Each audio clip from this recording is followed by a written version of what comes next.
বিজেপিৰ প্ৰাৰ্থী আছে সুব্ৰত ভট্টাচাৰ্য তেওঁৰ প্ৰচাৰ অভিযান চলি আছে আৰু আপোনালোকক আমি ND24 দৰ্শকক আমি দেখুৱাইছোঁ যি প্ৰচাৰ অভিযানৰ দৃশ্য এই প্ৰচাৰ অভিযানৰ দৃশ্য আৰু তেওঁলোকে যি প্ৰচাৰ অভিযানৰ মাজলৈ আমি যাবলৈ যত্ন কৰিম তেওঁলোকে কি কয় আপোনাৰ যি প্ৰচাৰ আপুনি চলাই আছে চহৰৰ কি ক'ব উত্তৰ কৰিমগঞ্জ বিধানসভা সমষ্টিৰ ৰাইজৰ অভূতপূৰ্ব সমৰ্থন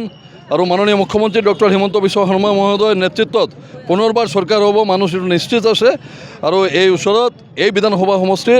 15 বছৰ পিছত আৰু এবাৰ বিজেপি জিকিব ৰাইজৰ এই সমৰ্থনত এইটো নিশ্চিত আছে আপুনি যিহেতু বিভিন্ন অলিগলিত গৈছে কেনেকৈ সঁহাৰি পাইছে বহুত বছৰৰ পিছত এই বিধানসভা সমষ্টিৰ ৰাইজ এইবাৰ বিজেপিৰ কাৰণে ৰাস্তাত ওলাই আহিছে আৰু এইটো আজিৰ এটা মিউনিচিপাল ৱাৰ্ডৰ এইটো সভা আছিল 25 নম্বৰ ৱাৰ্ডৰ পৌৰ কমিশনাৰ নিৰ্মল বণিকৰ নেতৃত্বত এই সভাত যি সংখ্যাত ৰাইজ ওলাই আহিছে এই নিৰ্বাচনী সভাত এইটো প্ৰতিষ্ঠিত হয় যে অহা দিন ইয়াৰ পৰা বিজেপি জিকাটোৰ এইটো 100% খটাং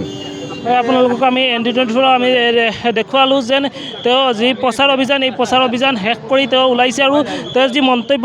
আমি শুনিবলৈ যত্ন কৰিছোঁ আৰু তেওঁ এটা কথা উল্লেখ কৰিছে যেন এই যি আপোনালোকে চকীসমূহ দেখিছে এইবোৰ চকী কিন্তু অলপ সময় আগতে কিন্তু একেবাৰে ভৰি পৰিছিল আৰু ইয়াতে কিন্তু বিভিন্ন বক্তব্য ৰাখিছিলে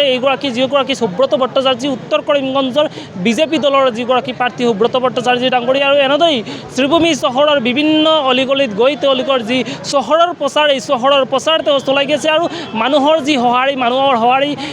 বিভিন্ন ঠাইত মানুহৰ যি সঁহাৰি পাইছে বুলি ND24 আগত তেওঁলোকে উল্লেখ কৰিছে এনেদৰে যি চহৰত এই মুহূৰ্তত যি নিৰ্বাচনী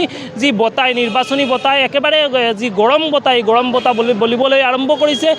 এটা ফালত আমি যদি চাওঁ কংগ্ৰেছৰ সভা সমিতি চলিছে আনফালে বিজেপিৰ সভা সমিতি চলিছে এটা ক'বলৈ গ'লে কিন্তু যি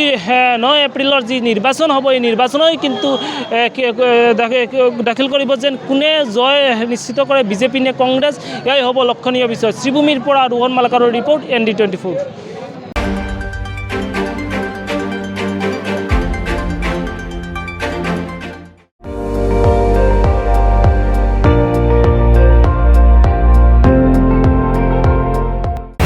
আপুনি চাই আছে ND24